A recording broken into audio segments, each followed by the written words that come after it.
वो लोग जो खाते हैं भारत का लेकिन गाते हैं पाकिस्तान का, वो जो यहाँ की हवा में सांस लेते हैं लेकिन दिल धड़कता है पाकिस्तान के लिए, उनके लिए एक तमाचा है ये खबर। क्योंकि अब राष्ट्रवाद केवल परेड की बात नहीं, अब देशभक्ति किताबों में भी उतर रही है और इसकी शुरुआत हुई है देवभूमि उत्तराखंड से।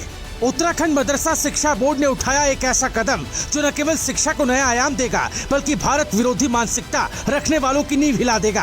अब उत्तराखंड के मदरसों में पढ़ाई जाएगी भारतीय सेना की शौर्य गाथा ऑपरेशन सिंदूर, एक ऐसा ऑपरेशन जिसने पाकिस्तान और पीओके में छिपे आतंकियों को उनकी मांद में घुसकर मारा।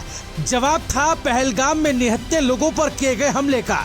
ऑपरेशन सिंदूर सिर्फ एक सैन्य कार्रवाई नहीं थी, ये भारत की आत्मा की गरज थी। अब यही कहानी देश के हर बच्चे तक पहुंचेगी, चाहे वो किसी भी मजहब से क्यों ना हो। उत्तराखंड मदरसा शिक्षा बोर्ड के अध्यक्ष मुफ्ती शमून कासमी ने इस ऐतिहासिक पहल की शुरुआत की। उन्होंने कहा, जब बच्चे जानेंगे कि हमारे जवान क्या करते, कैसे मर मिटते, तभी उनमें सच्चा देश प्रेम पैदा होगा। हाल ही में मुफ्ती शमून कासमी ने केंद्रीय रक्षा मंत्री राजनाथ सिंह और शिक्षाविदों के साथ मुलाकात की थी, जिसके बाद ये फैसला लिया गया।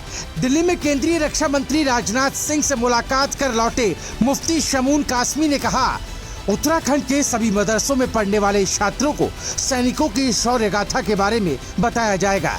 आने वाले समय में सभी मदरसा बोर्ड के सिलेबस में पूरा एक चैप्टर ऑपरेशन सिंदूर के बारे में होगा, जिसमें ये बताया जाएगा कि कैसे इस ऑपरेशन की शुरुआत हुई और कैसे हमारे सैनिकों ने पाकिस्तान के मंसूबों और आतंकियों को पूरी तरह से नेस्तनाबूद किया। ये बात रक्षा मंत्री राजनाथ सिंह को भी बता चुके हैं। उत्तराखंड मदरसा शिक्षा बोर्ड के अध्यक्ष मुफ्ती शमून कासमी का कहना है, हमारे सुरक्षा बलों के शौर्य की कहानी बच्चे पढ़ेंगे तो उनमें देशभक्ति का जज्बा और बढ़ेगा।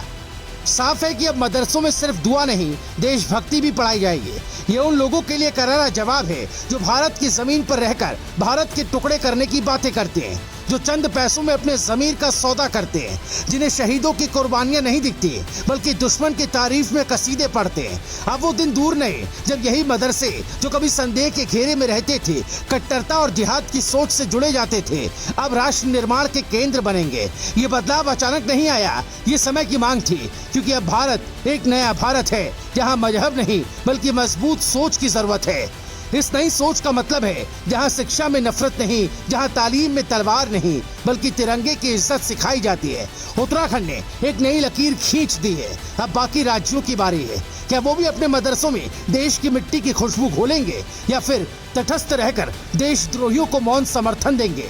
अब तालीम से निकलेगा तिरंगे का सिपाही, अब मदरसे नहीं रहेंगे सिर्फ किताबों तक सीमित। अब वहाँ से निकलेगी एक पीढ़ी जो मजहब से ऊपर उठकर भारत को माँ मानेगी और उसकी रक्षा को अपना धर्म। क्योंकि जब शिक्षा में घुल जाए देश प्रेम, तब हर बच्चा बन जाता है भारत का सच्चा सपूत। अगर आप इस पहल का स्वागत करते हैं तो इस वीडियो को ज्यादा से ज्यादा शेयर करें। इस ऐतिहासिक कदम पर आपकी राय क्या है, हमें जरूर कमेंट कर बताएं। हमारे चैनल को सब्सक्राइब करें, उत्तराखंड से जुड़ी हर खबर, हर अपडेट सबसे पहले आप तक।